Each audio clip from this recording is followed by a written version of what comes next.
Habang alanganin ang tigil putukan sa digmaan sa Iran at parehong ipinipilit ng US at Iran na sila ang nanalo, may isang bansa talagang nanginghibabaw. Hindi ito alinman sa dalawang bansang sangkot sa Operation Epic Fury at hindi rin ito Israel. Ang tunay na nanalo ay kasalukuyang nakasangkot din sa sarili nitong digmaan. Ngunit mahusay nitong ginamit ang mga nangyayari sa Iran upang palakasin ang sarili nito. Ang nagwagi ay ang Ukraina. Iasa-isahin namin ang mga dahilan kung bakit. Ipinamalas ng Ukraina ang husay sa geopolitika sa Operasyon Epic Fury. Unang nag-alok ng tulong sa US nang lumabas na tatagal ang operasyon ng lampas ilang araw. Hanggang sa maging mahalagang manlalaro sa depensa ng gulpo. Naging pangunahing kaalyado ang Ukraina ng maraming bansa na niligawan dati ng Rusya at US.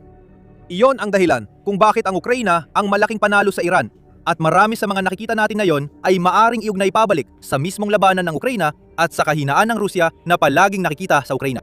Gamitin natin ang huling ilang buwan bilang halimbawa. Noong Marso at Abril, naranasan ng Rusya ang pinakamalupit na 2 buwan ng digmaan sa Ukraina mula 2024. Sabi ng Institute for the Study of War, halos walang totoong teritoryong nakuha ang Rusya noong Marso. Mas malala ang Abril. Ayon sa ISW, naranasan ng Rusya ang unang nitong pagkawala ng teritoryo mula Agosto 2024 nang inilunsad ng Ukraina ang kontra-imbasyon sa Kursk. Dahil dito, ginamit ni Putin ang mahigit 63,000 sundalo kasama ang 4,000 mula Hilagang Korea para malampasan ito. Nagkaroon din ng kontra-opensiba ang Ukraina sa Timog Silangan kung saan nabawi nila ang tinatayang 10% ng teritoryong nakuha ng Rusya. Noong 2025 umabot sa 35,000 sundalo bawat buwan ang casualty rate ng Rusya. Makikita mong mas malaki ang momentum ng Ukraina kaysa sa ipinapakita ng Rusya. Anong koneksyon nito sa panalo ng Ukraina sa Iran? Simple lang ang sagot. Napapansin ng mga bansa sa Gulpo ang ginagawa ng Ukraina at nakikita nila ito bilang solusyon sa marami nilang problema ngayon. Ang mga nangyayari ngayon sa Ukraina ay resulta ng mas sopistikadong estratehiya gamit ang drones na hindi nasasagot ng Rusya. Lumipat na sa opensiba ang Ukraina gamit ang mid at long range na pag-atake para sirain ang sandata at mahahalagang infrastruktura ng Rusya sa loob mismo ng bansa.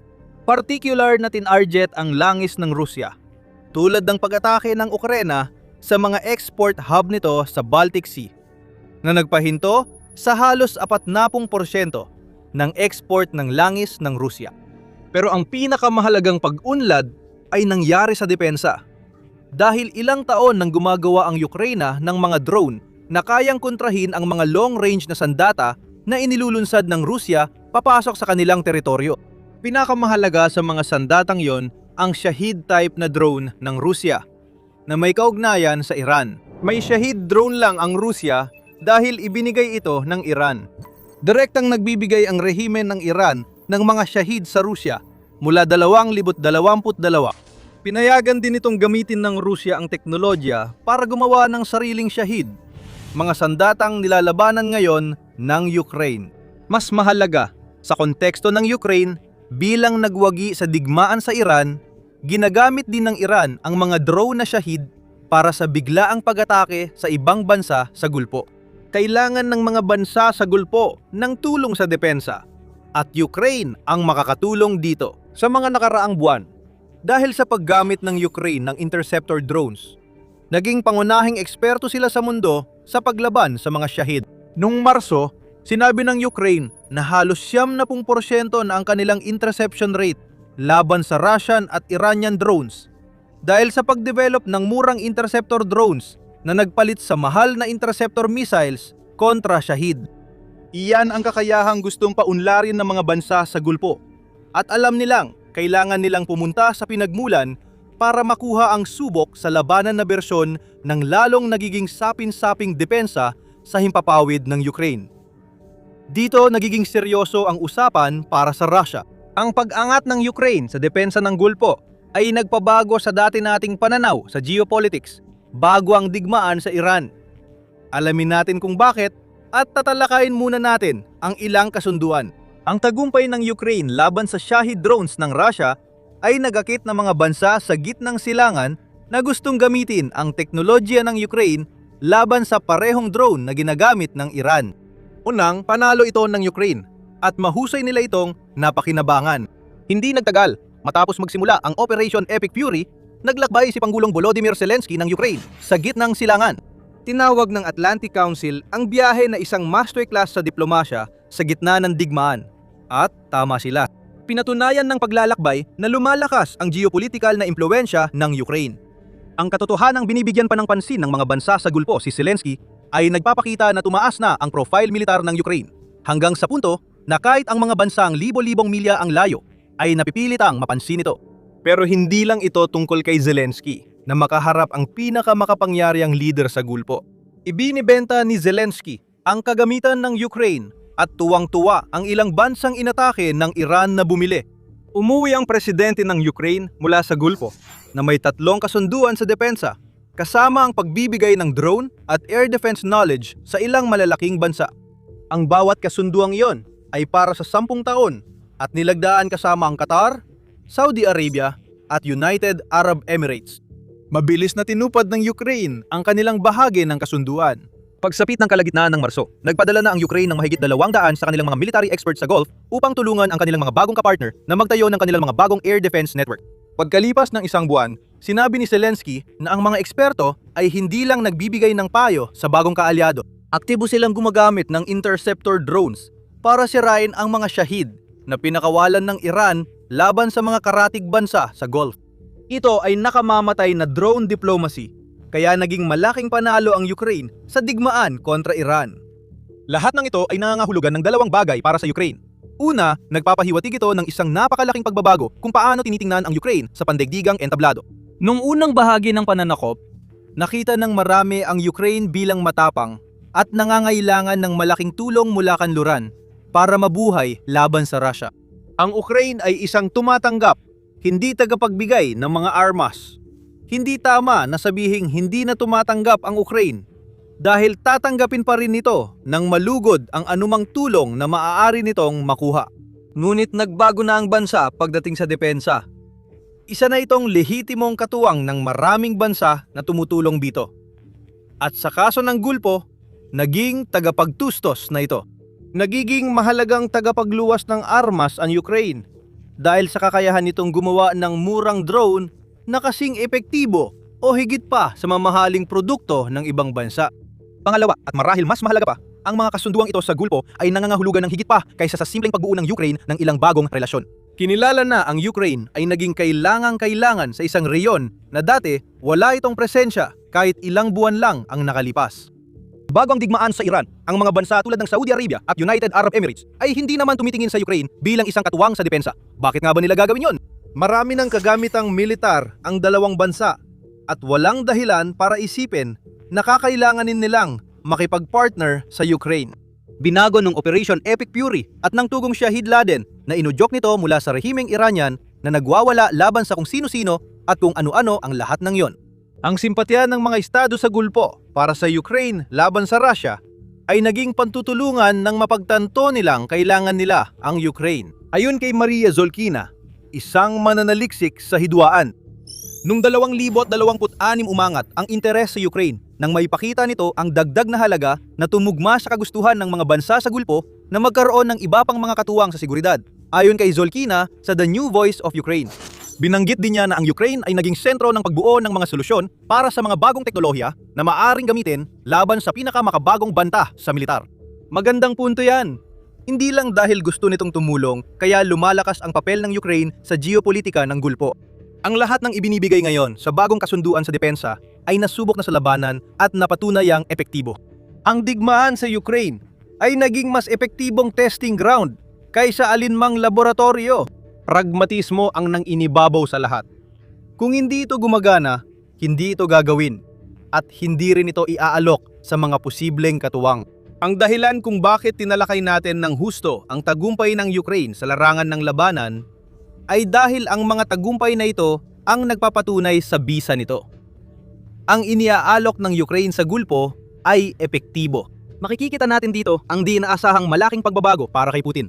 Ang papel ng Ukraine bilang tagapagbigay sa Gulpo ay ang mismong punto ng malaking pagbaligtad. Marami nakukuha ang Ukraine, kabilang ang pakikipag-ugnayan sa labas ng Gulpo at paglalantad sa Russia sa pandaigdigang level na kumukumpleto sa pagbaligtad ng geopolitika at naglalagay sa Russia sa alanganin. Dahil dito, Ukraine ang tunay na nagwagi sa digmaan ng Iran at binabago nito ang lahat. Habang nandito tayo, ito ang dahilan kung bakit namin ginagawa ang The Military Show. Upang ipakita kung paano talaga gumagalaw ang kapangyarihan. Kung bago ka sa channel, pindutin ang subscribe para hindi mo ma-miss ang mga susunod na palabas. Ang mga kasunduan ng Ukraine sa Gulpo ay may detuwirang epekto. Hindi lang sila nagpapadala ng drone at eksperto dahil lang sa kabutihang loob nito. Pampulitikang hakbang ito ni Zelensky at may mga resulta na. Bilang kapalit ng mga drone, tinutulungan ng mga estado sa Gulpo ang Ukraine sa mga pangangailangan nito laban sa Russia. Ang Saudi Arabia at Qatar ang naging pangunahing tagapagtustos ng langis ng Ukraine matapos subukang sirain ng Russia ang infrastruktura ng enerhiya ng bansa noong taglamig. Ayon sa politiko, ipapadala ang supply ng langis at diesel sa Ukraine. Sa kaso ng krudong langis na ipinangako sa Ukraine sa pamamagitan ng mga kasunduan nito sa Gulpo, ang langis na yon ay dadalhin sa mga refinery sa Europa, kung saan ito ay gagawing mga produktong magagamit ng militar ng Ukraine sa larangan ng digmaan. Kung pag-uusapan ng Europa, nakikita natin na lumilikha ang Ukraine ng mga pakikipagsusyo sa drone sa buong kontinente. Noong Abril 14, pumirma ang Ukraine at Alemanya ng kasunduan kung saan magbibigay ang Alemanya ng daan-daang Patriot Air Defense Missiles sa Ukraine, kapalit ng datos mula sa labanan na makakatulong sa paghahanda ng depensa ng Alemanya para sa posibleng labanan laban sa Russia sa inaharap. Inanunsyo rin ng dalawang bansa ang joint venture para gumawa ng medium at long-range na drone na susuporta sa estratehiya ng Ukraine na sirain ang likuran ng Russia para pahinain ang puwersa ni Putin sa frontline. Sa parehong araw, magkasamang iniulat ng Ukraine at Norway ang pagpirma ng isang joint declaration tungkol sa defense partnership kasunod ng mga pag-uusap na sinabi ni Zelensky na naglalaman ng malalimang talakayan tungkol sa Shahid type na mga drone ng Russia. Noong Abril 16, inanunsyo ng Ukraine na may kasunduan sila sa Netherlands tungkol sa mga drone na may kasamang magkasanib na produksyon. Tumigil din si Zelensky sa Turkey sa pagbisita niya sa gitnang silangan na nagpapakitang bukas siyang makipag-ugnayan sa bansang may matagal ng ugnayan sa Russia, lalo na sa armas. Mahalaga ang mga kasunduang ganito, hindi lang dahil tagapagbigay na ang Ukraine. Ipinapakita ng lahat ng mga kasunduang ito, lalo na ng mga kasunduan sa Gulf, na isang dekada na maraming malalaking bansa ang may malinaw na interes sa pananatiling buhay ng Ukraine. Hindi na lang ito tungkol sa pantatanggol ng Ukraine laban sa agresyon ng Russia. Kailangan ng lahat ng mga bansang ito ang Ukraine. Dahil napagtanto nila na ang pag-iral ng Ukraine ang tanging paraan para maprotektahan nila ang kanilang sarili laban sa Russia at Iran. Nasa magandang posisyon ang Ukraine sa geopolitika ngayon. Mas mahalaga na ang bansa sa paningin ng buong mundo kaysa sa kahit anong punto ng kasaysayan nito. Dito, nagiging seryoso ang lahat. Para sa Russia, ang malaking panalo ng Ukraine sa sigalot na may kinalaman sa Iran ay tanda ng pagbabago sa pandaigdigang geopolitika. Nagsimumal ang pagbabagong ito ilang taon bago ang digmaan sa Iran, nang paulit-ulit pinakita ng Russia na ang kanilang militar ay parang papel na tigre na hindi kayang sakupin ang mas maliit na bansang dapat sana nilang nadomina. Ngayon, at halos dahil lamang sa digmaan sa Iran, humihina ang Russia bilang pandaigdigang impluwensya kasabay ng pag-angat ng Ukraine. Sa isang artikulo sa Telegraph, ipinaliwanag ng Executive Defense at Foreign Affairs Editor na si Con Cockley ang sitwasyon ilang buwan na ang nakalipas. Ayon kay Cockley, bago ang sigalot sa Iran, maraming estado sa Gulpo ang lumalapit sa Beijing at Moscow dahil sa alinlangan nila sa pagiging maasahan ng US at mga kaalyado nito sa pagprotekta ng kanilang interes sa krisis. Malinaw na napakaganda nyon para sa Rusya. Kung mapapalitan nito ang US bilang tagapagtustos sa mga bansa sa Gulpo, tiyak natataas ng husto ang impluwensyang geopolitikal ni Putin. Sinimulan ang Operation Epic Fury at sumabay ang tugon ng Iran. Iniulat ng Al Jazeera na ang mga bansang Arabo na tinarget ng Iran gamit ang kanilang estratehiyang pagpapalipad ng mga fire drone sa lahat ay nagdulot ng hanggang $174 na bilyong na pagkalugi sa mga bansang iyon sa unang buwan ng digmaan sa Iran. Para sa Russia, sakuna ang tugon ng Iran. Mahigit 4 na taon nang nilalapitan ni Putin ang rehimen ng Iran, na nauwi sa estratehikong kasunduan bago matapos ang 2025. Nagbibigay ang Iran ng mga Shahid drone sa Russia. May mga usap-usapan sa simula ng Operation Epic Fury na tinutulungan ng Russia ang Iran sa pagbibigay ng intelihensya. Dahil dito, nagtatanong ang mga Gulf countries na lumalapit sa Russia para sa armas. Paano kami magtitiwala sa Russia kung sinusuportahan nito ang umaatake sa amin? Maaaring pinakamalalaking pagkakamaling geopolitical ni Putin ang pagsuporta ng Russia sa Iran, at marami na siyang pagkakamali. Ang lahat ng naabot ng Russia sa pagsuportang ito ay ang mabigyan ng bentaha ang Ukraine. Ngayon, tila hindi kapanipaniwalang kaalyado o tagapagtustos ng armas ang Russia para sa anumang bansa. Pinapapita ng labanan na kahit hindi natin nakita ang kahangahangang paglusob ng Ukraine kamakailan, ang pagkawala ng Russia ng higit 1.3 milyong sundalo at 10,000 unit ng mismong kagamitang sinusubukan nitong ibenta ay magpapaisip sa mga potensyal na kapartner nito. Ngayon, ang desperasyon ni Putin na makipag-alyansa kahit kanino ay nauwi sa sarili niyang kapahamakan habang binabayo siya ng walang humpay na malalalim na pag-atake ng Ukraine. Maling panig ang sinuportahan ni Putin at maari itong maghatid ng panibagong tagumpay sa Ukraine sa hinaharap. Bago natin pag-usapan yon, nakikita natin ang geopolitical na pagbabago, hindi lang sa pagtalikod ng Gulf countries sa sandatang Ruso pabor sa mga alok ng Ukraine. Sa totoo, sintomas lang ang mga bansang iyon ng mas malaking problema ng Russia. Ayon sa Moscow Times, noong Marso 9, bumaba ng 64% ang export ng armas ng Russia sa huling 5 taon. Maaring sabihin ng Russia na kailangan nila ng armas para sa digmaan sa Ukraine. Pero, senyales pa rin yon ng kahinaan. Itinayo ng Russia ang kanilang impluwensyang geopolitical sa kakayahan nilang magbigay ng mga armas na magagamit ng kanilang mga kaalyado para ipantanggol ang kanilang sarili.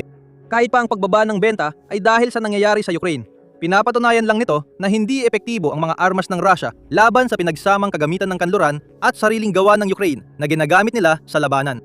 At para dagdagan pa ang sakit kay Putin, ang pag-angat ng Ukraine bilang tagapagtustos ng armas ay sinabayan ng pagsasanipuwersa ng mga miyembro ng European Union na nagbenta ng 4 na beses na mas maraming armas kaysa sa Russia sa loob ng 5 taon na tinutukoy.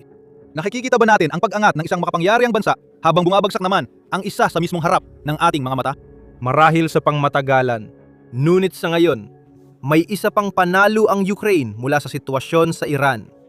Ang mga kasunduan nito sa Gulf at Europa ay nagpapahina sa kapangyarihan ni Putin.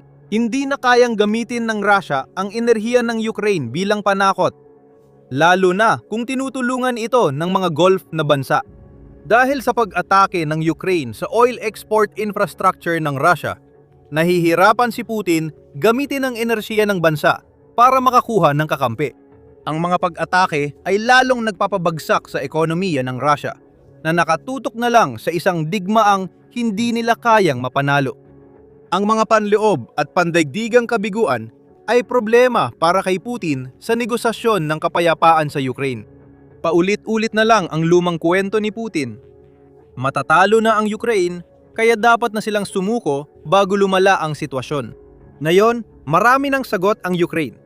Kung mahina sila, bakit umaasa ang Gulf at Europa sa Ukraine para sa depensa? Bakit nasusunog ang langis ng Russia? Bakit napapaurong ang Russia sa larangan ng digmaan? Bakit pa maniniwala sa kwento ni Putin? Kung kitang-kita namang mas maraming bansa ang gustong manalo ang Ukraine. Habang pinagpapawisan ang kanyang tagapagsalita sa negosasyon, mapapansin nilang walang sagot sa mga tanong na ito. Ibinunyag ng digmaan sa Iran ang lahat. Mas mahina na ngayon ang Rusya bilang geopolitical na puwersa dahil hindi nito maprotektahan ang kaalyadong pinuhunanan nito sa kabila ng paniniwalang isa itong pangunahing manlalaro sa gitnang silangan. Ipinakita rin ng bigmaan ang geopolitical na talino ng Ukraine. Lahat ng hakbang ng Ukraine mula simula ng Operation Epic Fury ay para gawing mahalagang katuwang ang bansa sa gulpo at iba pa. Parang naglatag ang Ukraine ng Uno reverse card. Wala nang natitirang baraha ang Rusya, kaya ang magagawa na lang nito ay manood, habang ang Ukraine ang nagiging hindi inaasahang panalo sa isang digmaan na nagaganap libu-libong milya ang layo mula sa kanilang teritoryo. Lalong magiging mahirap para sa Rusya kung magagawa ng Ukraine na palawakin ang naabot nito at mabuksan ang Strait of Hormuz na hindi nagawa ng US. Ang Strait ng Hormuz ay isang problema hindi lang para sa buong mundo kundi lalo na para sa Ukraine. Sinusubukan ng Rusya makinabang sa tumataas na kita sa langis dahil sa presyo at may gagawing hakbang ang Ukraine. Lalong nahihirapan si Putin dahil isinama ng Ukraine ang UK sa plano nila. Pati US ay nagulat sa UK at Ukraine dahil sa halip na tulungan lang ang Ukraine, na yon ay magbubukas din ng Strait of Hormuz at inihahanda na ang mga mine hunter. Ayon sa Ukraine, 4 sa kanila ay handang ipadala agad para muling buksan ang Strait of Hormuz at ibalik ang kaayusan sa pandaigdigang industriya ng enerhiya na naapektuhan ng kaguluhan sa Iran. Lumabas ang balitang ito bago dumalo ang mga opisyal ng hukbong dagat ng Ukraine sa multinasyonal na summit sa pagpaplanong militar ng mahigit 30 bansa noong Abril 22. Ipinahayag ng Ukraine na handa itong tumulong hanggat kaya. Sa Times interview, isang anonymous source sa Ukraine ang nagbunyag ng lahat. Ayon sa source, handa silang ialok ang 4 na mine hunter na nasa Portsmouth. Hindi sila pwedeng pumunta sa Ukraine dahil una sa lahat, sila ang magiging target number 1 at pangalawa dahil sa Montreux Convention ayon sa source na nakausap ng outlet. Iyan ay nagbibigay sa iyo ng kaunting pahiwatig tungkol sa kung ano ang kinalaman ng UK sa lahat ng ito. Ang Montreux Convention ay nagbibigay sa Turkey ng kapangyarihang higpitan o ipagbawal ang pagdaan ng mga barkong militar ng anumang bansa sa Black Sea. Hawak ng Turkey ang 2 kipot patungo sa mahalagang dagat na naging lugar ng labanan sa digmaan sa Ukraine. Hindi madala ng Ukraine ang mga mine hunter sa Black Sea, kaya sa Strait of Hormuz na lang nila ito ipapadala. Dito nagiging seryoso ang usapan. Ang mga barkong ipadadala ng Ukraine sa Gulpo ay ginawa para tugunan ang problemang nililika ng Iran sa daan ng tubig. May isa sa kanila na may karanasan sa operasyon sa parehong kondisyon na kakailanganin kung ipadala sa misyon ng Ukraine para iligtas ang Gulpo. 4 na barkong pangmina ng Ukraine ang hindi nito kayang ipadala sa itim na dagat sa ngayon. 2 rito ay Royal Navy Sundown class na barkong panghanap ng mina na ibinigay ng UK sa Ukraine noong 2023 para palakasin ang kakayahan nilang mag-operate sa dagat. Mahalagang papel ang gagampanan ng HMS Shoreham at HMS Grimsby sa coastal defenses ng Ukraine. Matapos ang digmaan laban sa Russia na yon, nakatambay lang sila sa pantalan na walang ginagawa. Sabi ng Ukraine, handa silang baguhin yon habang pinalalakas ang pangsisikap na buksan muli ang Hormuz at maging pangunahing manlalaro sa Gulpo. Handa nang gamitin ng Ukraine ang UNNS Melitopol at UNNS Mariupol na ibinigay ng hukbong dagat ng Netherlands at Belgium. Tulad ng 2 dating barko ng Royal Navy, naghihintay din ang 2 barkong yon sa pantalan para makasali sa posibleng aksyon sa Strait of Hormuz. Ang HMS Shoreham, particular, ay magiging isang napakagandang karagdagan sa solusyon para sa problema sa Strait of Hormuz. Nakabisita na ito sa gitnang silangan.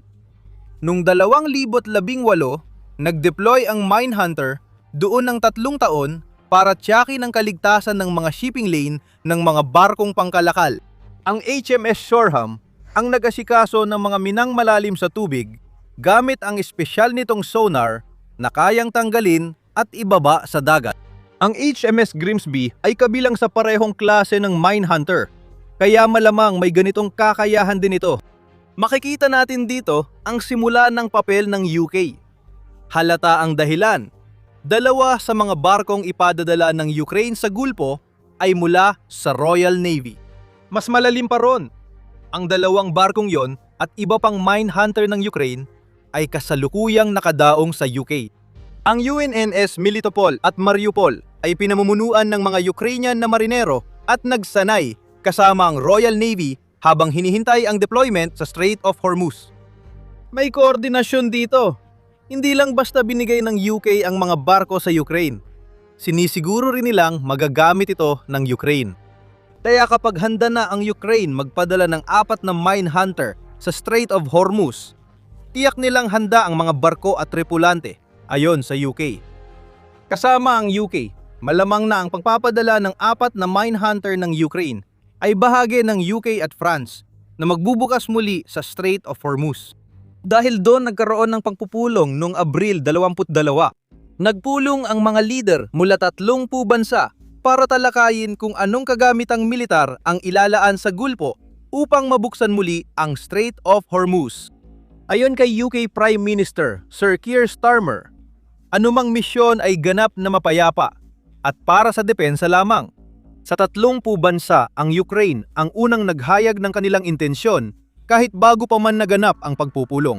Nais ng Ukraine na maging pangunahing kalahok sa paglutas ng krisis sa gulpo. Para kina Putin at Russia, ang problema ay ang Ukraine ay may pangmatagalang estratehiya. Ang paglilinis sa Strait of Hormuz ay nakakasira sa pagsisikap ng Russia sa digmaan. Manatili kayo sa amin para malaman kung bakit. Una, may paalala sa lahat ng ito. Ang mga barko ng Ukraine, kasama ang pinagsamang misyon ng UK at France, ay pupunta lamang patungong Iran kapag natapos na ang Operation Epic Fury.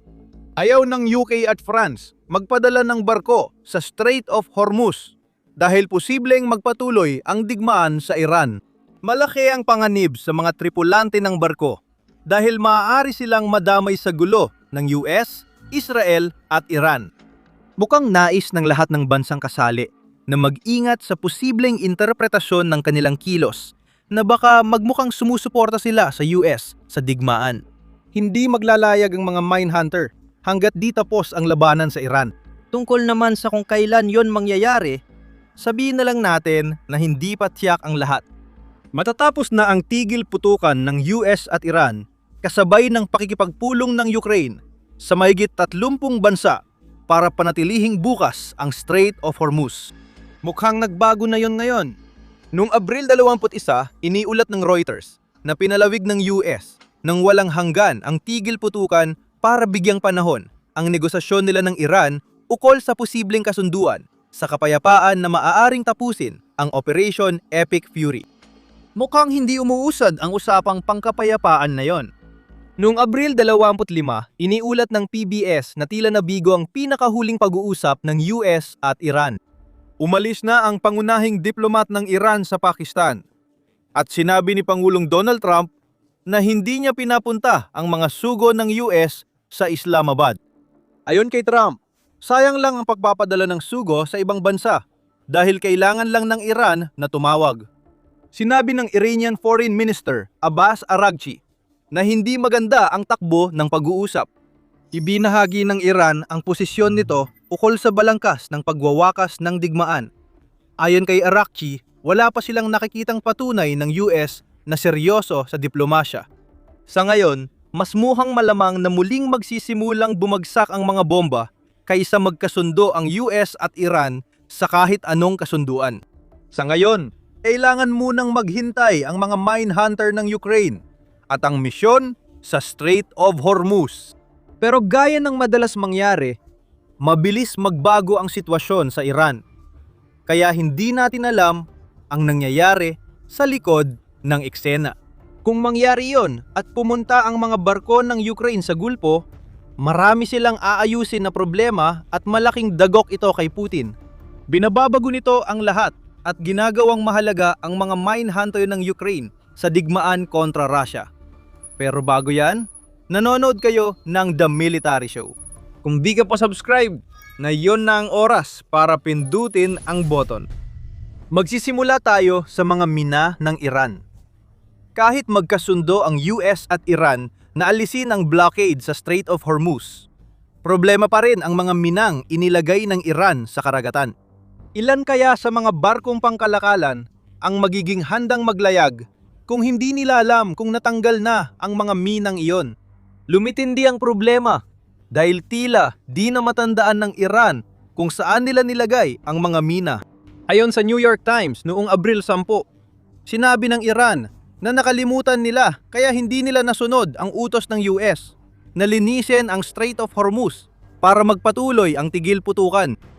Kung totoo nga ba ang mga sinasabi ng Iran ay isang bagay na pinagdidebatehan pa, Hindi na yata mapagdedebatehan ang pagbabalik ng Iran sa estratehiyang paglalagay ng mina habang bumabagsak ang usapang pangkapayapaan. Sa isang ulat noong Abril 23, sinabi ng Axios na muling nagsimulang maglagay ng mga mina ang Islamic Revolutionary Guard Corps o IRGC ng Iran, isang uri ng paglala na tiyak na magpapagalit sa US. Mukhang nag-udyok na ng tugon mula sa Administrasyong Trump ang kilos ng IRGC. Iniulat ng NBC na inutusan ni Trump ang militar ng US na barilin at wasakin ang anumang bangkang Iranian na makikitang naglalagay ng mina sa Strait of Hormuz o kalapit na tubig. Mukhang mahihirapan ng mga mine hunter ng Ukraine pagdating sa Gulpo. Pagdating ng mga barkong iyon, malamang nahaharap sila sa dalawang uri ng naval mines ng Iran. Alam natin may daan sa Strait of Hormuz na pinayagan ng Iran para sa mga barkong pangkalakal na nagbayad ng bayarin. Mayroon ding sariling mga barko ang Iran na gusto nitong mailabas sa daanan ng tubig para maibenta nito ang langis na ginagawa nila sa kanilang mga customer. Sa natitirang bahagi ng kipot, tila dilagyan ito ng mga mina na Moham 3 at Moham 7 na hindi kagaya ng karaniwang naval mines ng Iran. Imbes na direktang tumama sa barko, gamit ng dalawa ang acoustic at magnetic sensors para matukoy kung may barkong papalapit sa kanilang saklaw. Pag na-activate ang sensors, kusa nang sumabog ang mina. Sa kasaso ng Moham 3, ibig sabihin nito ay isang 300 kilong o 660. Isang librang warhead na maaaring ilubog hanggang 100 metro o 328 talampakan sa ilalim ng alon ang sisira sa katawan ng barko. Ang Moham 7 ay medyo mas mahina na may 220 kilo o 485 libra. Ginawa ito para sa mababaw na tubig at may hugis kono na nagbibigay resistensya sa sonar.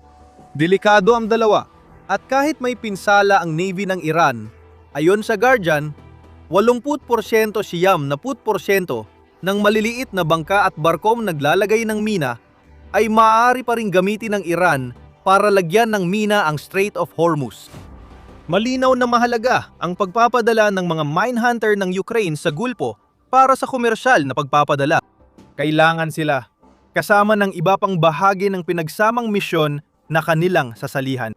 Ang mga tinanggal na sonar sa mga barkong binigay ng Royal Navy sa Ukraine ay maaaring mahalaga laban sa mga Moham 3 na minang nasa ilalim ng Strait of Hormuz. Ang simpleng pagpapadala ng mga barko nito ay magiging napakalaking bagay para sa Ukraine at sa pandaigdigang reputasyon nito, gaya ng malalaman mo rin. Sa ngayon, may isang lalaking galit sa balitang ito. Siya ay isang lalaki na masayang masaya habang pinapanood ang sitwasyon sa Gulpo dahil nagdulot ito ng pagtaas ng presyo ng langis at mas mataas na demand para sa langis ng kanyang bansa kaysa sa nakalipas na mahabang panahon. Ang lalaking iyon ay si Putin. Galit na galit siya sa mga plano ng Ukraine. Ang digmaan sa Iran ay napapanahon para sa Russia dahil 4 na taong digmaan sa Ukraine ay halos maubos na ang pondo ng bansa. Ayon sa Chatham House noong Abril, 10 naging biyayang pang-ekonomiya ang digmaan para kay Putin. Binanggit din nila na nabago ng blockade sa Strait of Hormuz ang epekto ng mga parusa.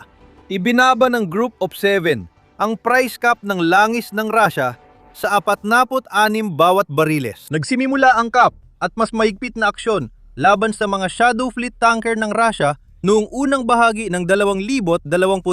Noong Pebrero, nawala sa Russia ang halos $1.5 bilyong na kita mula langis kumpara noong nakaraang taon at bumaba rin sa 6.6 milyong bariles araw ang export nito.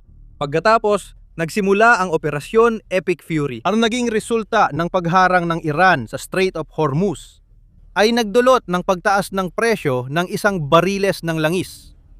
Hanggang sa tinaya ng Financial Times na kumikita ang Russia ng dagdag na $150 milyong kada araw mula sa pagbebenta ng langis nito noong unang bahagi ng Marso. Dumating na ang matagal na inaasam na kita ni Putin para sa digmaan at sinisikap ng Russia na sulitin ito.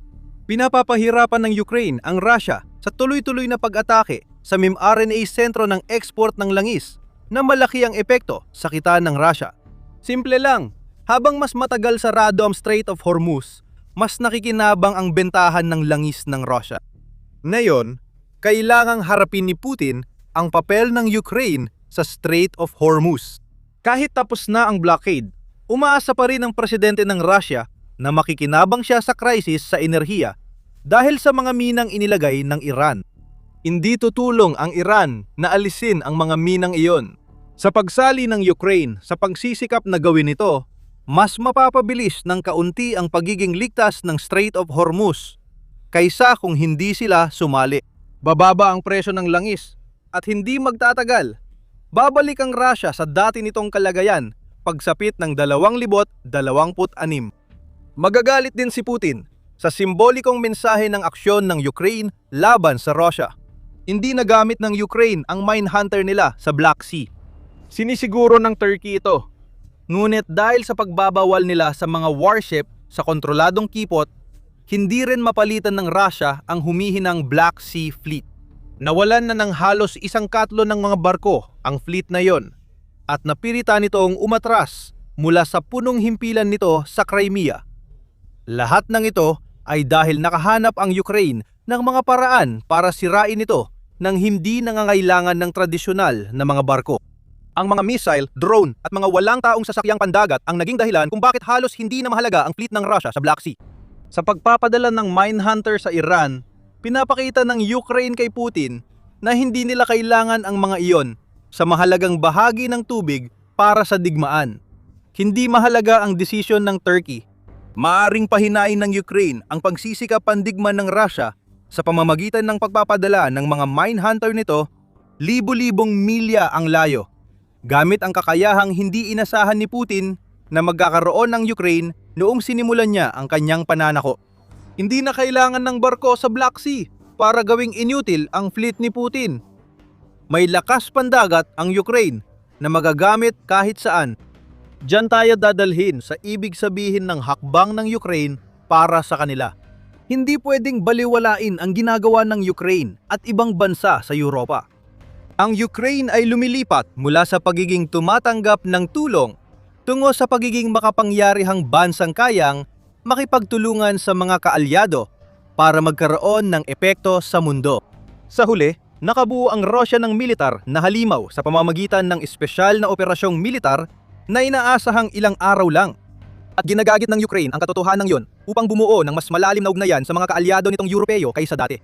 Kahit hindi pa klaro kung paano isasagawa ng Europa ang misyon kasamang US sa Gulpo, lalo na matapos tawagin ni Trump ang NATO na papel na tigre at sabihang lumayo sa kipot, malamang magugustuhan ng US ang kagustuhan ng Ukraine na magpadala ng barko. Magkakaiba ang pahayag ni Trump tungkol sa Strait of Hormuz. Minsan sinasabi niyang ayaw o di kailangan ng US ng tulong. Sa ibang pagkakataon, gaya ng nakita natin noong Abril, nagtatakda si Trump ng mga deadline para makialam ang Europa. Noong Abril 24, sinabi ni Trump na kontrolado ng US ang Strait of Hormuz. Kahit sinabi ng Iran na nasa kote nila ang 2 container ship, may kaguluhan pa rin sa mahalagang daanan ng tubig sa Gulpo. Maaring makatulong sa pagkalma ng kaguluhan ang pagpapadala ng Ukraine ng mga Mindhunter, mga barko ng Europa, at posibleng peacekeeping effort mula US. Mahalaga ito para sa Ukraine. Kapag muling nabuksan ang Strait of Hormuz, maapektuhan ang Russia dahil bababa ang presyo ng langis. Bahagi ito ng matagal ng estratehiyang pag-ubos ng Ukraine laban sa mga puwersa ni Putin. Ngunit na yon, ginagawa ito sa di inaasahang antas. Akala ni Putin na mananatiling panrehiyon lang ang digmaan sa Ukraine. Dinagawang pandaigdigan ng Ukraine ang digmaan sa pamamagitan ng pagharap sa mga problema na libu-libong milya ang layo mula sa kanilang teritoryo. Lahat ito ay para saktan ng Russia at palakasin ang mga alyansang nagpapawalang bisa sa mga plano ni Putin para sa Europa. Narito rin ang bagong posisyon ng Ukraine sa Gulpo. Nilagdaan ang mga kasunduang depensa na tatagal ng 10 taon sa pagitan ng Ukraine at ilang bansa sa Gulpo. Ang pagpapadala ng Ukraine ng Mindhunter sa Gulpo ay magpapalalim sa kooperasyon nila sa mga bagong kaalyado at makakabawas sa impluwensya ng Russia sa gitnang silangan. Akala nung Iran ay ayos ang kanilang estratehiya habang nagbabomba at nagbablockade ang US. Magpapadala ang Iran ng drone at missile sa mahalagang base ng Amerika sa Saudi Arabia para pahinain ang depensa nito. May solusyon na ang Pentagon sa problema. Palihim nilang inilagay ang hindi mapasok na pananggalang na pumipigil sa mga drone ng Iran at ang maganda pa, galing ito sa Ukraine. Walang sagot ang Iran dahil in-upgrade ng Ukraine ang depensa sa himpapawid ng US sa pinakamataas na antas. Noong Abril 22, iniulat ng Reuters na 5 hindi pinangalanang source ang nagkumpirma na naglunsad ang Pentagon ng air defense system na gawa ng Ukraine sa Prince Sultan Air Base, Saudi Arabia. Nagdesisyon matapos ang pag-atake ng Iran na sumira ng gusali, eroplano at nagdulot ng isang nasawi sa US. Ang SkyMap ang bagong sistema ng Ukraine para i-coordinate ang air defense laban sa mga drone ng Shahid na gamit ng Iran laban sa mga base ng Amerika. Inobatibo ang sistema, isang command at control platform para i-coordinate ng Pentagon ang anti-drone defenses sa lahat ng base nila. Mamaya natin tatalakayin ang ginagawa ng sistema. Pero ang tunay na problema ng Iran ay ang estratehiyang akala nilang epektibo ay bumaliktad sa kanila. Akala ng rehime ng Iran na nahanap na nila ang solusyon. Pagpapadala ng murang drone ng maramihan para magdulot ng problema sa mga base ng US sa gitnang silangan. Dalawa ang problema rito.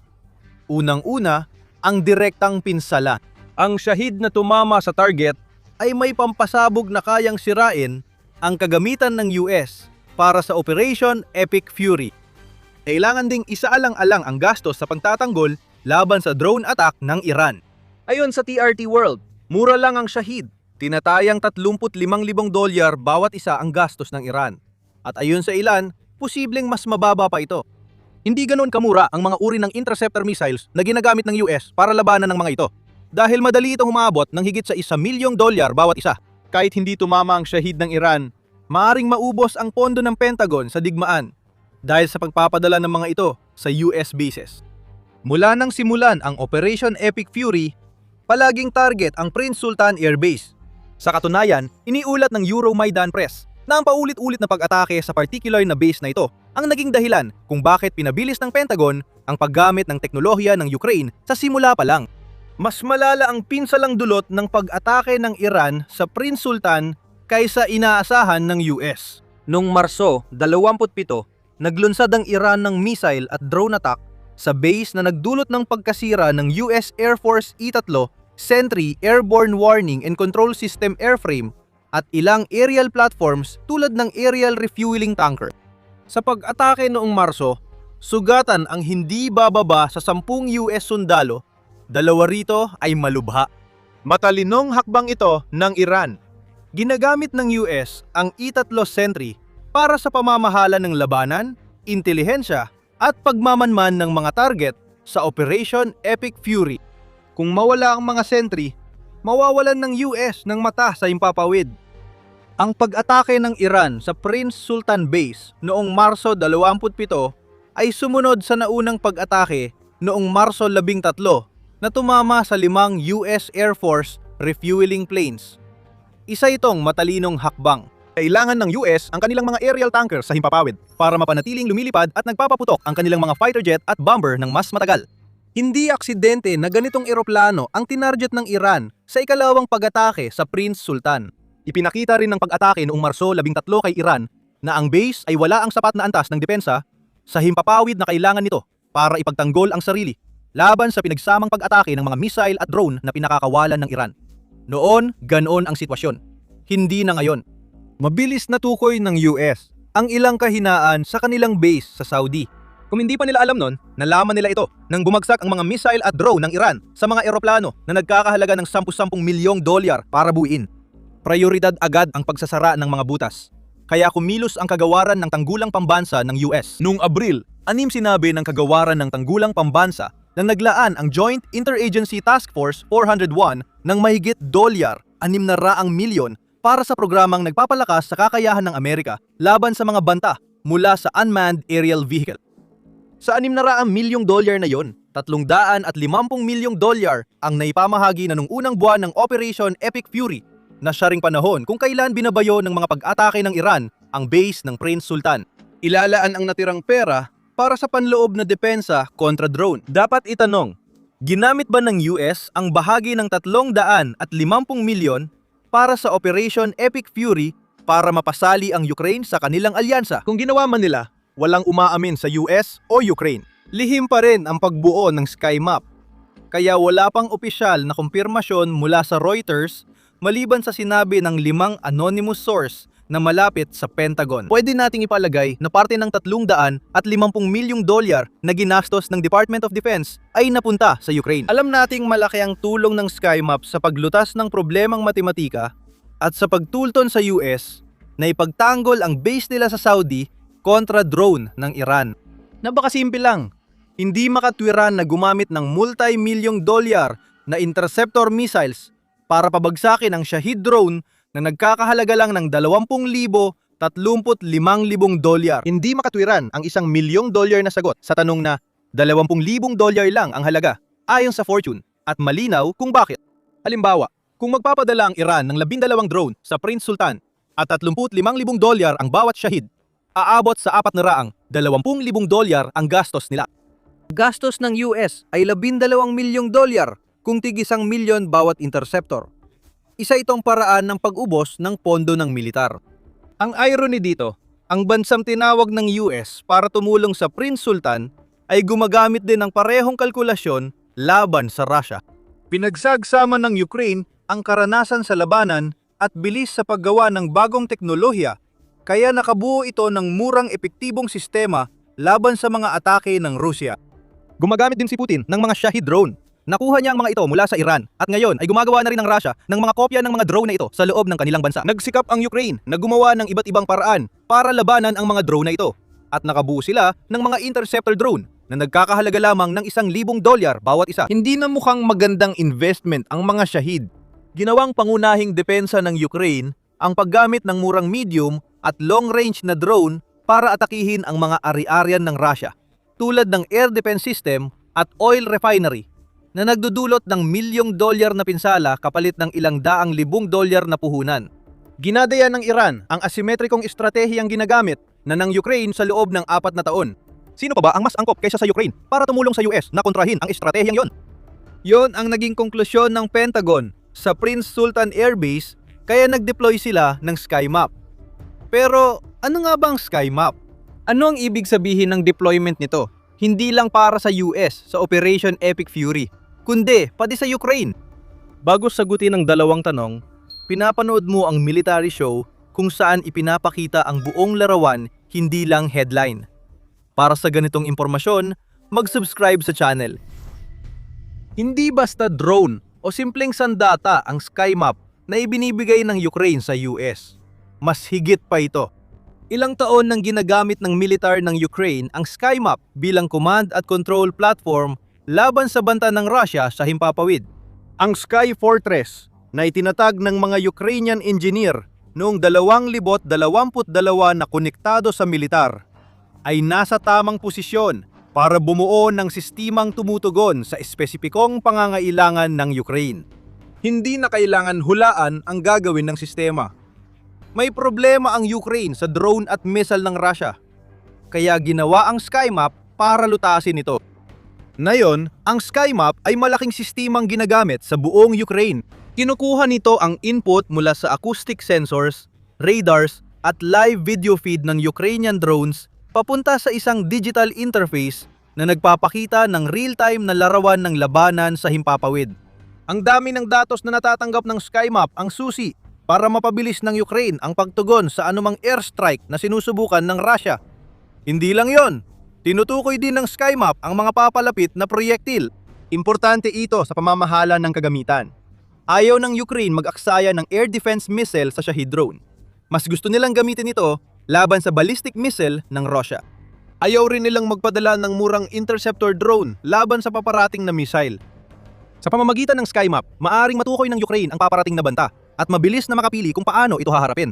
Parang sentrong node ang Sky Map na ginagamit ng mga air defense system ng mga base at lungsod. Ang nagsimula bilang isang network ng humigit kumulang 10,000 acoustic sensor na inilagay sa buong Ukraine ay naging mas malawak na sistema, habil na rin sa suporta mula sa Brave One Innovation Platform ng Ukraine. Para sa US, mahalaga ang ganitong plataforma.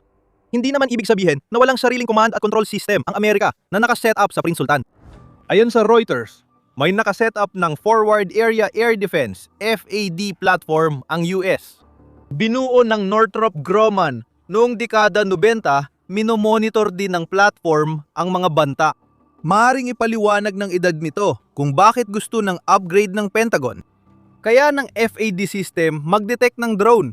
Pero ginawa ito noong ang pangunahing banta sa US bases ay mortar at rocket. Hindi na ganun ngayon. Ang mga Shahid drone ay mas malaking problema at kailangan ng US ng isang sistemang sadyang ginawa para labanan ang mga ganitong uri ng drone. Iyan ang SkyMap sa madaling salita. Mas marami pang ginagawa ang Ukraine bukod sa pagpapadala ng command at control system nila sa Prince Sultan Air Base. Ayon sa First Post, nagpadala ang Ukraine ng grupo ng eksperto sa base na nasa 600 at 40 kilometro o mga 400 milya mula sa Iran. Ang grupong iyon ay may misyon, tumulong sa US laban sa problema sa drone na nagdulot ng $1.3 bilyong na pinsala sa kagamitan ng Amerika at milyon-milyong dolyar na ginastos sa interceptor missiles laban sa aerial attack ng Iran. Ayon sa ulat, nakikipagtulungan ang mga eksperto ng Ukraine sa US sa pangpapatakbo at integrasyon ng SkyMap system. Mahalaga ang maliit na detalyeng ito para sa Ukraine. Makikikita natin dito ang paglipat ng kaalaman sa pagitan ng mga bansa na magpapalakas ng kooperasyon na pakikinabangan ng Ukraine sa hinaharap. Hindi ito one-sided na relasyon. Dito, nagsisimulang magbago ang sitwasyon para sa Ukraine dahil nagbabago ito mula sa isang bansang dating umaasa sa US at iba pa upang manatiling matatag, patungo sa isang bansang kayang tumayo sa sarili at makakatulong pa sa mga kaalyado nito sa kanilang depensa. Bago tayo magpatuloy sa mas malalim na usapan tungkol dyan, ibinunyag ng First Post na nakapagtatag na ang Ukraine ng isang training program para sa mga personnel ng US sa Prince Sultan Air Base. Sa pamamagitan ng programang yon, natututo ang mga personnel ng Amerika hindi lang kung paano gumagana ang SkyMap, kundi nakikinabang din sila sa mahigit 4 na taon ng karanasan ng Ukraine sa pagharap sa mga uri ng banta na inilalabas ngayon ng Iran. Nagbibigay ang Ukraine ng isang anti-drone system na subok na sa labanan at lubos ng napahusay. Wala pang ganitong sistema ang US noon. Ngayon, meron na sila at posibleng maisama ito sa ibang teknolohiyang ginagamit ng US sa Prince Sultan. Nabanggit namin na ang murang interceptor drones ay mahalagang solusyon ng Ukraine laban sa Shahid. Baka isipin mong dinala ng mga eksperto ng Ukraine ang ganitong drone sa Prince Sultan. Maaring totoo yun. Alam nating ang Saudi Arabia ay kabilang sa Gulf states na may dekadang kasunduan sa depensa ng Ukraine, kabilang ang drone technology. Wala pang nakumpirma ang US tungkol dito. Bukod dito, base ng US ang Prince Sultan sa Saudi, kaya posibleng hindi ito sakop ng kasunduan ng Ukraine at Saudi Arabia. Maaring iniisip ng US na hindi nila kailangan ng interceptor drones ng Ukraine. Noong Setyembre 2025, lumabas ang balita na nag-invest ang US ng mahigit $5 bilyong para bumili ng Coyote interceptor drones mula sa Raytheon. Ang kontrata para sa mga drone ay tatagal hanggang Setyembre 28, 2033 at magbibigay sa US ng libu-libong interceptor. Ayon sa United 24 Media, kasalukuyang gumagawa ang Amerika ng 100 interceptor drones kada buwan. Kaya malamang na palawakin ang produksyon para maabot ang 40,000 unit na kasama sa kasunduan. Ang isang Coyote drone ay tinatayang nagkakahalaga ng $125,000 para sa US. Hindi perpekto ang mga drone na ito laban sa Shahid ng Iran, lalo na kung titingnan ang gastos. Kaya nilang harapin ang aerial at marine drone. Kaya malamang i-integrate ng US ang Coyote, isa sa ilang air defense assets na sinusubukan ngayon kasama ang SkyMap. Mga hamon pa ito sa hinaharap na dapat lampasan ng US. Ngayon, ginagamit nila ang Ukrainian na command at control system na subok na ng Ukraine laban sa mga banta mula sa Iran, sa mga base gaya ng Prince Sultan. Itinatayo na ang hindi mapasok na panangga at mahalaga ito sa mas maraming dahilan kaysa sa simpleng pagkakaroon ng US ng sistema na tumutulong na ipagtanggol ang mga base nito laban sa mga drone ng Iran. Para sa Ukraine, ang pagpapatupad ng SkyMap sa isang base ng US ay isang malaking hakbang na nagpapatunay na maraming halaga ang naibibigay ng bansa sa sektor ng depensa ng US. Ang ginawa ng Ukraine dito ay ang pumuno sa kakulangan sa estruktura ng depensa sa impapawid ng US. At ginagawa nila ito gamit ang teknolohiyang hindi pa nade-develop mismo ng US. Naalala mo ba ang daan-daang milyong dolyar na investment ng Department of Defense sa anti-drone programs? Gusto rin ng Ukraine na makakuha ng bahagi rito, pati na sa iba pang pamumuhunan ng US sa teknolohiyang pang-drone. Maaring magamit ng Ukraine ang mga asset gaya ng SkyMap para makakuha ng pera o armas sa pagtatanggol laban sa Russia. Nagkakaroon ng sitwasyong, ikaw ang bahala sa akin, ako sa'yo. At sentro dito ang SkyMap. Bukod sa mga benepisyong pinansyal na maaaring makuha ng Ukraine mula sa kasunduang ito, may aspeto rin itong estratehiko na dapat isaalang-alang. Makatarungan sabihing naging magulo ang relasyon ng US at Ukraine nitong nakaraang taon. Madalas naipit ang Ukraine dahil sa mga banggaan sa administrasyong Trump. Kaya di nila tiyak ang suporta ng US sa laban nila sa Russia. Mahalaga ang suporta ng US at kailangang patunayan ng Ukraine na magiging kapaki-pakinabang ito sa Amerika kapag kailangan ng US ng tulong. Tulad ng suporta ng US sa Ukraine. Dapat magtulungan ang lahat at nakikita na natin ito sa Gulpo. Gumagana ang drone diplomacy ng Ukraine. Pinatatatag nito ang ugnayan ng Ukraine at US sa tamang oras para sa Ukraine. Ayon sa FDD Action, isa ang Ukraine sa kakaunting kaalyado ng US na agad tumulong at sumuporta sa Amerika mula simula ng Operation Epic Fury. Dahil sa mabilis na pagpapadala ng interceptor drone mga eksperto at SkyMap, napatunayan ng Ukraine na mahalaga at maaasahang kaalyado ng US. Ayon sa FDD Action, dapat bigyang pansin ito ng Kongreso. Patuloy na sumusuporta ang Ukraine kahit 4 na taon na itong nasa digmaan laban sa Russia. May estratehiya ba rito? Oo. Alam ng Ukraine na ang pagtulong sa US ay makakatulong sa relasyon nila. Kahit alam ng Ukraine ang ginagawa nito sa pagbibigay ng teknolohiya tulad ng SkyMap, patunay pa rin itong isa siyang huwarang kaalyado ng US. Nakikita na rin natin ang mga palatandaan na ang integrasyon ng mga teknolohiyang Ukrainian ay nagsisimula ng lumalim kaysa sa inaakala ng marami. Isang kawili-wiling balita ang lumabas noong Marso 31. Iniulat ng Defense One na ang retiradong Lieutenant General Keith Kellogg ay sumali sa board ng isang kumpanyang tinatawag na Power Us. Mukhang hindi konektado ang balitang yon. Pero ang Power US ay kumpanyang mula Florida na ginawa para kumuha ng teknolohiya at makipag-ugnayan sa drone makers sa Ukraine. Si Kellogg, dating tagapayo ni Trump at espesyal na sugo sa Russia at Ukraine noong Nobyembre 2024, maaaring bigyan ng direktang koneksyon sa White House ang mga tagagawa ng drone ng Ukraine. Ganito, kadalasan pinatatatag ang ugnayan ng dalawang bansa, hindi sa pamamagitan ng malalaking kilos, kundi sa mga galaw na nangyayari sa likod ng mga eksena na bububuo ng buong mga network ng ugnayan. Kaya ang pagdating ng SkyMap ay napakalaki ang epekto sa rehiyon ng Gulf at para sa Operation Epic Fury. Pero bahagi rin ito ng mas malawak na plano na inilatag ng Ukraine para maging isang hindi mapapalitang kaalyado ng US. May mga direktang halimbawa ng pagtulong ng Ukraine sa US para sa mga layunin nito sa Iran. Nakikita rin natin na nagpapadala ang Ukraine ng drone expert sa Europa na tumutulong sa paglaya ng depensa ng Europa mula sa US na tila gusto ng administrasyong Trump. Pursigido si Pangulong Volodymyr Zelensky ng Ukraine sa mga long-term drone deal kasama ang US.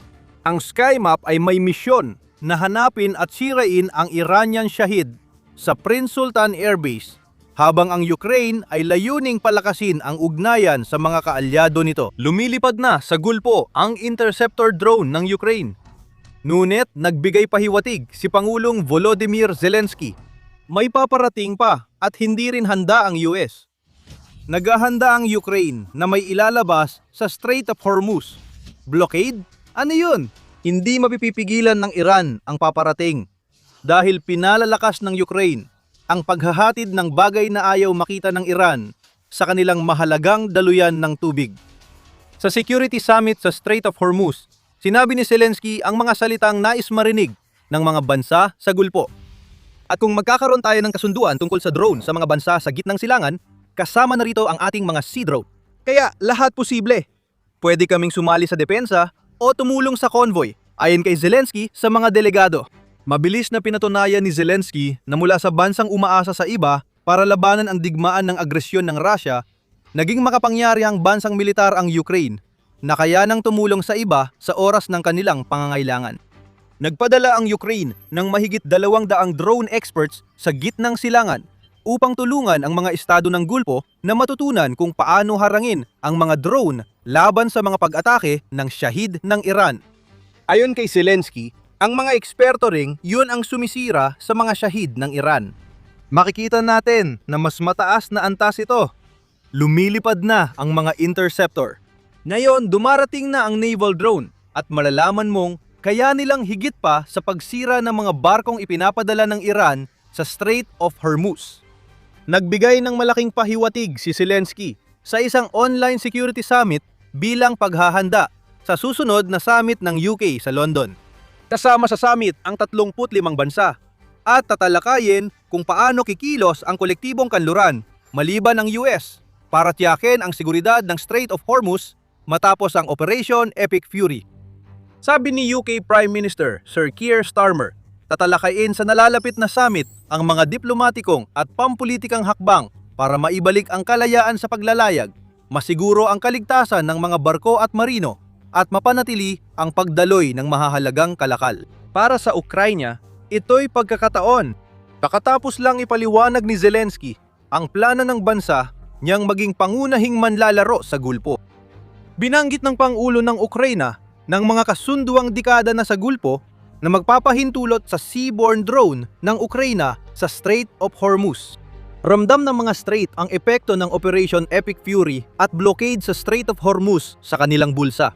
Sabi ng analyst na si Ugusan Akaya, bumaba ang araw-araw na export ng langis ng Iraq, Iran, Saudi Arabia, Kuwait, Bahrain at UAE.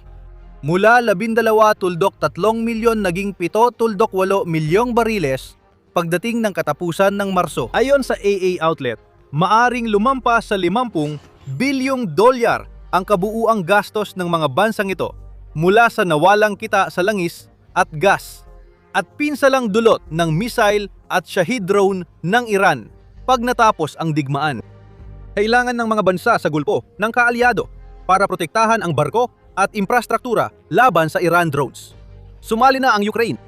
Noong Abril, 19 araw bago magbigay ng malaking pahiwatig si Zelensky tungkol sa sea drone sa Gulf, pumirma ang Ukraine ng 10 taong kasunduan sa depensa sa Qatar, Saudi Arabia at UAE. Matagal nang tanatalakay ang mga kasunduang yon. Ngayon, opisyal na itong nilagdaan at ayon kay Zelensky, maaring simula ito ng mas malaking bagay. Nakipagkasundo na kami sa 10 taong kontrata sa 3 mahahalagang bansa, ang Saudi Arabia, Emirates at Qatar. May mga kahilingan kami mula sa 11 bansa sa gitnang silangan at Gulpo. At tinitingnan din namin ang Caucasus. Ayon kay Zelensky sa pag-anunsyo ng mga kasunduan, kasing halaga ng mga kasunduang ito para sa Ukraine tulad ng para sa mga estado sa Gulpo. Ayon sa politiko, ginamit ng Ukraine ang mga kasunduan para makakuha ng langis matapos atakehin ng Russia ang energy grid at infrastruktura ng Ukraine noong taglamig. Sabi ni Zelensky, ang krudong langis ay dadalhin sa mga refinery sa Europa para gawing gasolina na ipapadala sa Ukraine. Minsan, direktang magbibigay ng diesel ang mga estado sa Gulpo. Darating ang pinansyal na tulong at missile interceptor para sa Ukraine. Patunay na hindi lang one-way ang pagpapadala ng drone ng Yuna sa Gulpo. Itinuturing ang Ukraine bilang pantay na katuwang at ibig sabihin nito ay natatanggap nila ang kaparehong halaga ng ibinibigay nila.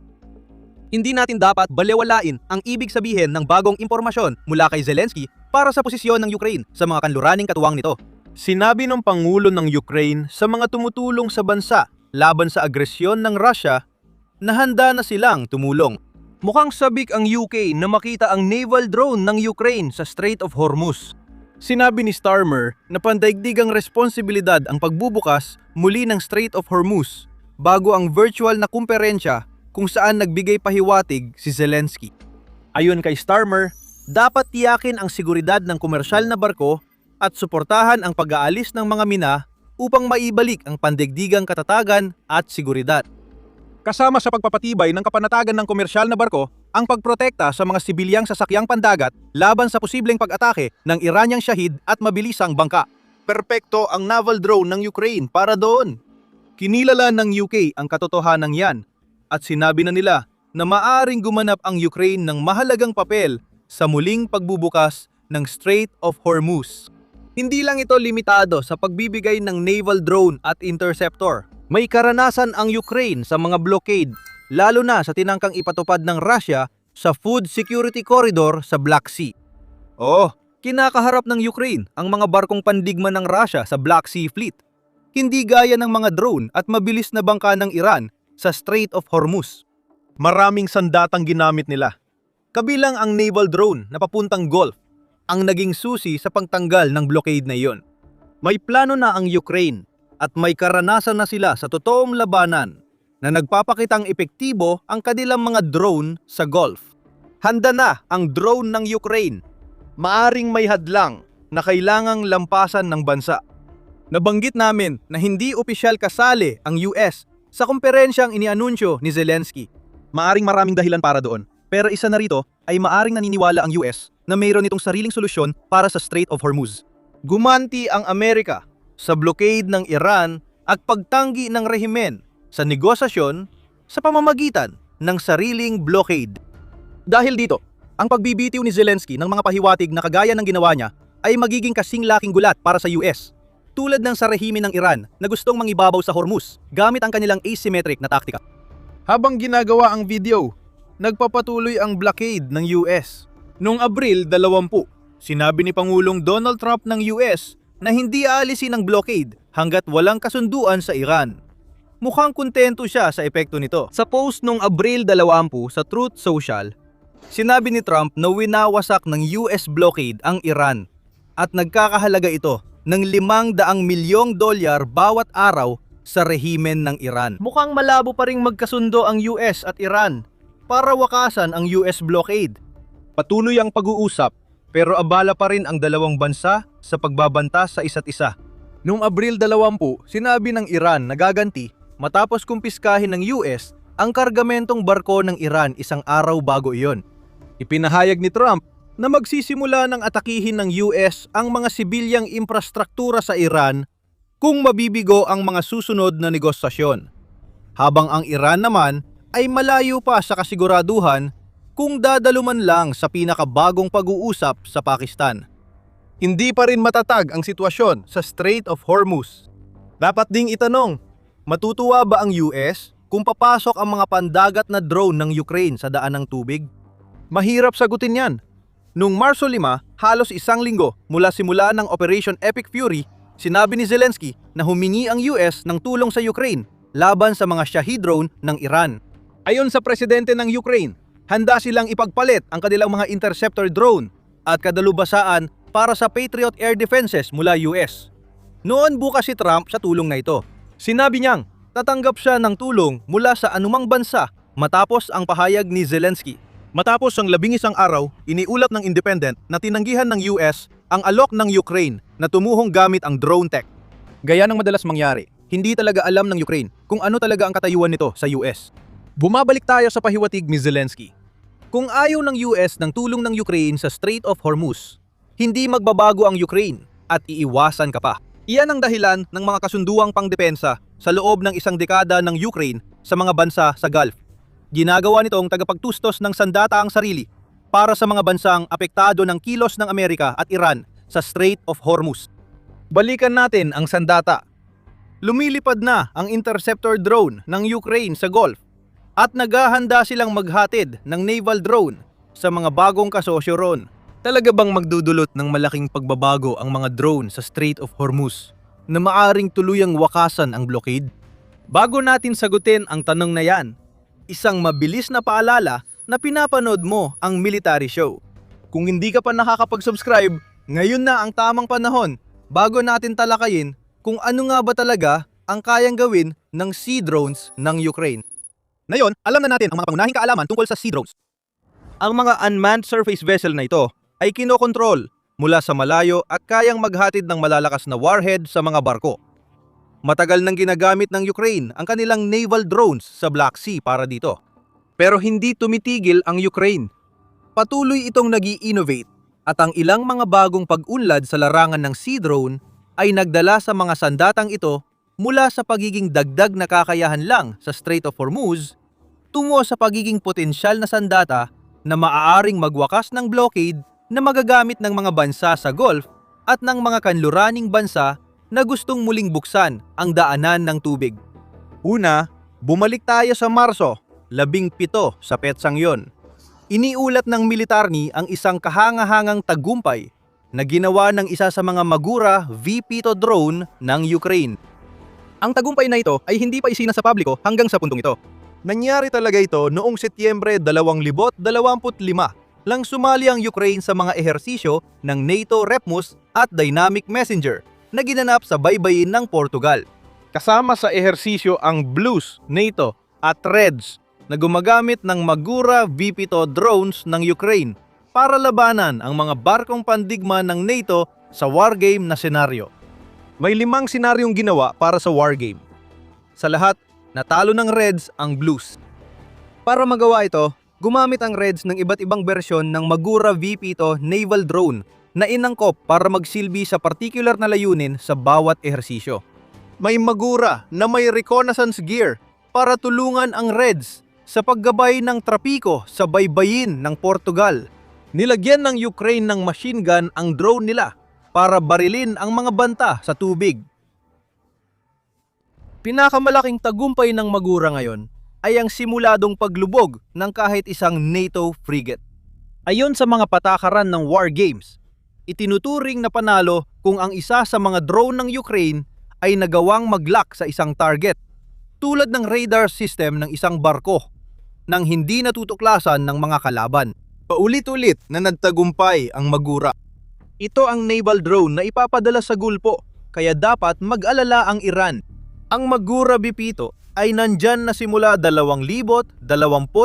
May cruising speed itong 23 knots, pero kaya umabot ng 39 na knots sa pinakamabilis, higit pa sa sapat para makipaghabulan sa mabilis na bangka ng Iran kung kailangan.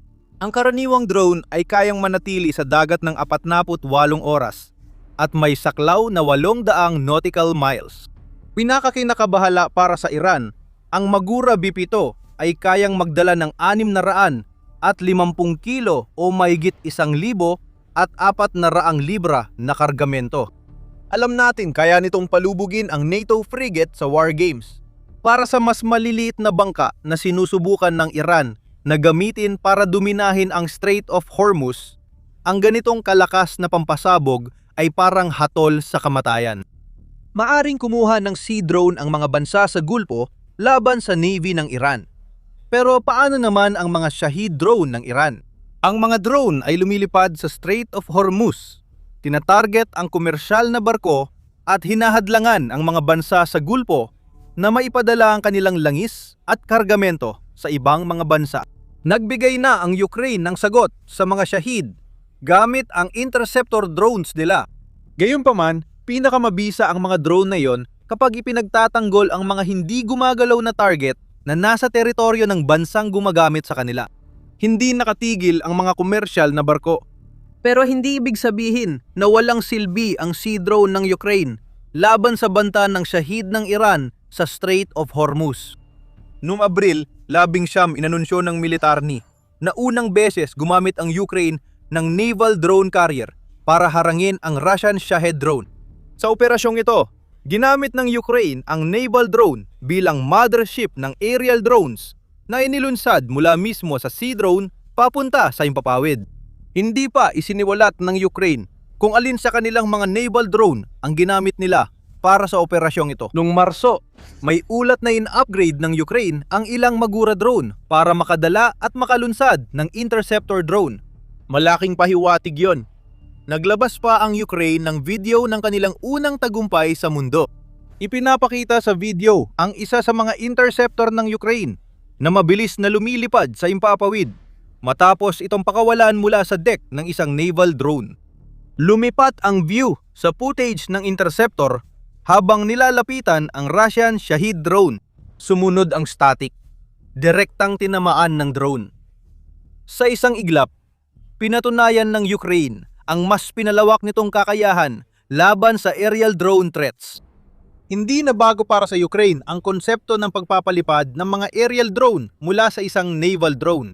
Ginamit na nila dati ang FPV drone mula Sea Drone para pabagsakin ang mas malalaking aerial asset ng Russia tulad ng helicopter. Ito ang unang beses na ginamit ng Ukraine ang bagong interceptor mula sa Sea Drone. Kitang-kita ang synergy. Nagpapadala na rin sila ng interceptor sa Gulf region. Ngayon, ipinapakita na nito ang mga bagong kakayahan ng kanilang Sea Drone na nagpapahintulot sa mga bansa sa Gulf na maglayag ng kanilang mga interceptor papasok sa Strait of Hormuz. Isipin ang mga posibilidad. Ang mga bansa gaya ng Saudi Arabia at Qatar ay maaring magpadala ng tanker sa Strait of Hormuz na may lihim na presensya ng Maghara. Kapag may Shahid, lilitaw ang Maghara at maglalabas ng interceptor.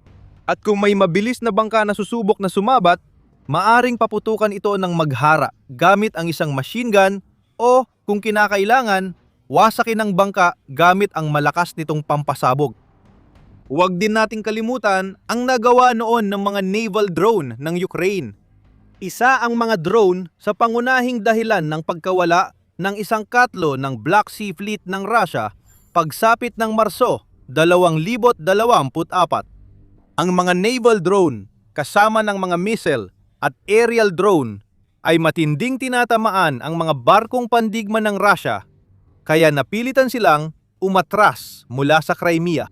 Ngayon, nasa pangunahing daungan ng Novorossiysk ang mga barkong iyon matapos paalisin mula Crimea. Bihira nang maglayag ang mga barkong pandigma ng Russia dahil alam nilang may Sea Drone ng Ukraine na naghihintay. Gumamit ang Ukraine ng drone na binanggit ni Zelensky sa Gulpo para pinsalain ang isang submarino ng Russia. Nagkataon lang na tinatayang may 28 hanggang 30 submarino ang Iran sa kanilang fleet. Delikado ang mga submarino kung papasok ang Sea Drone ng Ukraine sa Strait of Hormuz. Gumamit ang Ukraine ng naval drone para atakihin ang Kerch Bridge na nag-uugnay sa Crimea at mainland Russia. Maaring isama ang pag-atake sa mga infrastrukturang dagat bilang makukuhang bagay ng mga bansa sa Gulpo mula sa Ukraine. Nagtataka kami kung ang mga kamikaze Maghara drone ay malapit nang makarating sa mga pantalan ng Iran para pigilan ang paglulunsad ng mga mabilisang bangka sa kanilang pinagmulan. Ang versatility ng Sea Drone ng Ukraine ang dahilan kaya mahalaga ito sa Strait of Hormuz. Halos walang ligtas na ilulunsad ang Iran mula sa daan ng tubig dahil sa mga drone na ito. Sayang pabagsakin ang mga Shahid gamit ang interceptor mula sa naval drone ng Ukraine.